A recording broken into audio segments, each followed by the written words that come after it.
नमस्कार साथियों, आप सभी का आज के इस वीडियो में हार्दिक स्वागत है।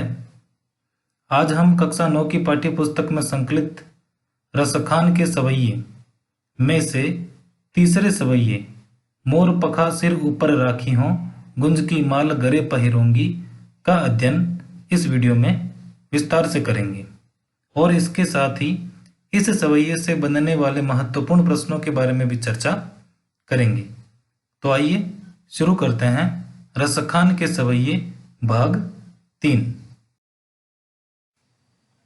सबसे पहले एक बार तीसरा सवैया पूरा पढ़ लेते हैं। मोर पखा सिर ऊपर राखी हों गुंज की माल गरे पहिरोंगी ओढ़ी पीतंबर लय लकूटी बन गोधन ग्वारनी संग फिरोंगी भावतो वही मेरो रसखानी सो तेरे कहे सब स्वांग करोंगी या मुरली मुरली धर की अधरान धरी अधरान धरोंगी। ठीक है साथियों, अब इस तीसरे सवैये में क्या बताया गया है, रसखान ने हमें इस सवैये के माध्यम से क्या बताना चाहा है, उसके बारे में हम जान लेते हैं। तीसरे सवैये के बारे में कवि रसखान ने तीसरे सवैये में कृष्ण के रूप सौंदर्य के प्रति गोपियों की उस मुग्धता का चित्रण किया है जिसमें वे स्वयं कृष्ण का रूप धारण कर लेना चाहती हैं। मुख्य रूप से इस सवैये में श्री कृष्ण के रूप सौंदर्य का वर्णन किया गया है जिस पर गोपियां मुग्ध हैं। गोपियां श्री कृष्ण से अनुराग रखती हैं और उनका सामीप्य पाना चाहती हैं।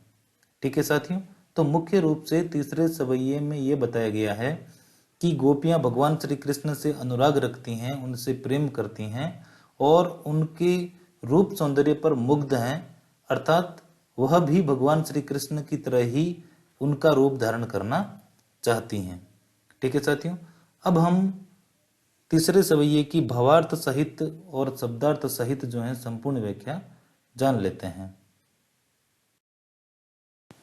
भावार्थ सहित व्याख्या। मोर पखा सिर ऊपर राखी हों गुंज की माल गरे पहिरोंगी।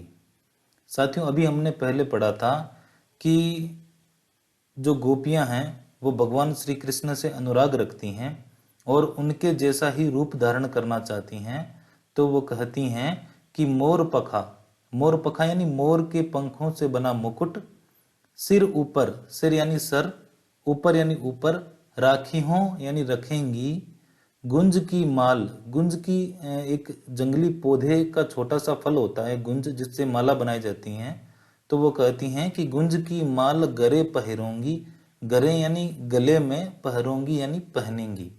अर्थात गोपियां भगवान श्री कृष्ण जैसा रूप धारण करने के लिए कहती हैं। एक सखी दूसरी सखी से कहती हैं, यानी आपस में गोपियां बातचीत कर रही हैं और एक गोपी जो है, एक सखी जो है दूसरी सखी से कहती हैं कि हे सखी, मैं श्री कृष्ण की तरह ही अपने सिर पर मोर के पंखों का बना मुकुट और गले में गुंज की माला पहनूंगी। मोर पखा सिर ऊपर राखी हों गुंज की माल गरे पहनूंगी। मैं अपने सर पर मोर के पंखों का बना मुकुट और गले में गुंज की माला पहनूंगी। ओढ़ी पीतंबर लेय लकूटी बन गोधन ग्वारनी संग फिरोंगी। ओढ़ी पीतंबर, ओढ़ी यानी ओढ़ कर, पीतंबर यानी पीला वस्त्र जो भगवान श्री कृष्ण धारण करते थे, लय लकूटी, लय यानी लेकर, लकूटी यानी लाठी जो भगवान श्री कृष्ण गायों को चराते समय अपने पास रखते थे, बन गोधन, बन यानी बनकर, गोधन यानी गायों को चराने वाली, ग्वारनी यानी जो गायों को चराने वाले होते हैं, ग्वारनी, संग यानी उनके संग, फिरोंगी यानी फिरोंगी। अर्थात इस पंक्ति में गोपियां कहती हैं, हम पीले वस्त्र धारण कर श्री कृष्ण की तरह ही गायों के पीछे लाठी लेकर उन्हें चराते हुए वन वन फिरोंगी। ठीक है साथियों, तो इस प्रकार दो पंक्तियों का अर्थ हुआ, मोर पखा सिर ऊपर राखी हों गुंज की माल गरे पहरोंगी। हे सखी, मैं श्री कृष्ण की तरह ही अपने सिर पर मोर के पंखों का बना मुकुट और गले में गुंज की माला पहनूंगी। ओढ़ी पीतंबर लय लकूटी बन गोधन ग्वारनी संग फिरोंगी। मैं भी पीले वस्त्र धारण कर श्री कृष्ण की तरह ही गायों के पीछे लाठी लेकर उन्हें चराते हुए वन वन फिरूंगी। ठीक है साथियों, आगे की पंक्ति है, भाव तो वो ही मेरो रस खानी, सो तेरे कहे सब स्वांग करूंगी। आगे सखी कहती हैं कि हे मेरे रसखान, यहाँ पर रसखान का तात्पर्य भगवान श्री कृष्ण से है। हे मेरे रसखान अर्थात श्री कृष्ण को जो भी अच्छा लगता है मैं उनके कहने पर सब कुछ करने को तैयार हूँ। भाव तो यानी अच्छा लगना, वो ही मेरो रसखानी अर्थात गोपियों का रसखान भगवान श्री कृष्ण, सो तेरे कहे जो तुम कहोगे सब स्वांग करूंगी, यानी जो भी तुम कहोगे वह मैं रूप धारण करने को तैयार हूं।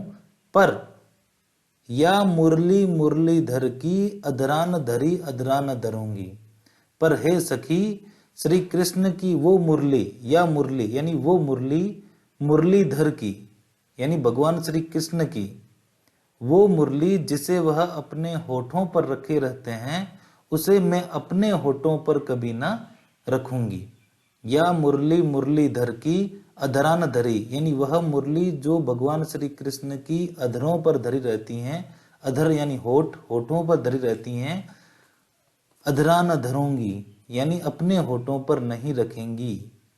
ठीक है साथियों, अर्थात गोपियां श्री कृष्ण का सारा स्वांग करने को तैयार हैं, सारा रूप ग्रहण करने को तैयार हैं, परंतु उनकी मुरली को अपने होठों पर रखना नहीं चाहती हैं, क्योंकि गोपियां मुरली को अपनी सौतन समझती हैं और उससे ईर्ष्या करती हैं।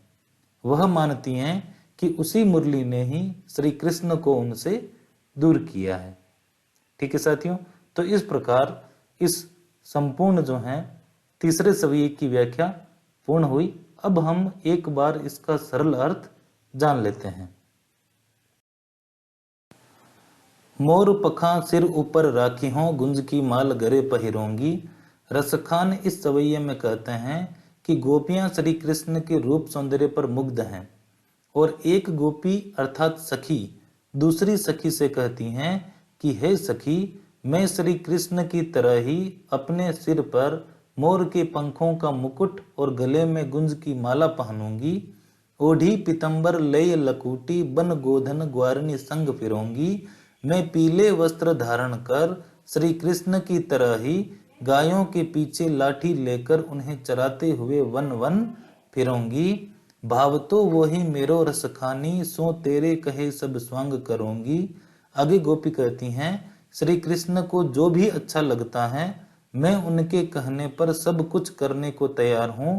पर हे सखी, या मुरली मुरलीधर की अदरान धरी अदरान धरूंगी। पर हे सखी, श्री कृष्ण की उस मुरली को मैं अपने होठों पर कभी न रखूंगी। उसी मुरली ने ही श्री कृष्ण को हमसे दूर कर रखा है, अर्थात श्री कृष्ण को अपनी मुरली गोपियों से भी अधिक प्रिय है। ठीक है साथियों, इस प्रकार ये सरल व्याख्या पूर्ण हुई और अब इस सवैये से बनने वाले महत्वपूर्ण प्रश्नों के बारे में हम चर्चा कर लेते हैं।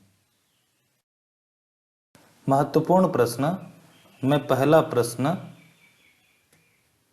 इस सवैये में क्या बताया गया है? आपको बताना है कि इस सवैये में रसखान क्या बताना चाह रहे हैं। दूसरा प्रश्न, गोपी श्री कृष्ण का रूप बनाने के लिए क्या क्या करने को तैयार हैं। ठीक है साथियों। तीसरा प्रश्न, गोपी श्री कृष्ण की मुरली को अपने होठों पर क्यों नहीं रखना चाहती, यानी क्या कारण है कि गोपी अपने होठों पर भगवान श्री कृष्ण की मुरली नहीं रखना चाहती हैं। चौथा प्रश्न,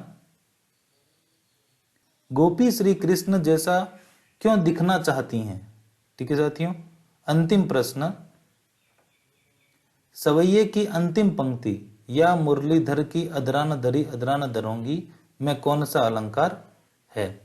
ठीक है साथियों, इस प्रकार आप इन सभी प्रश्नों के जवाब इस वीडियो के कमेंट बॉक्स में लिखकर भेज सकते हैं। आप सभी का बहुत बहुत धन्यवाद।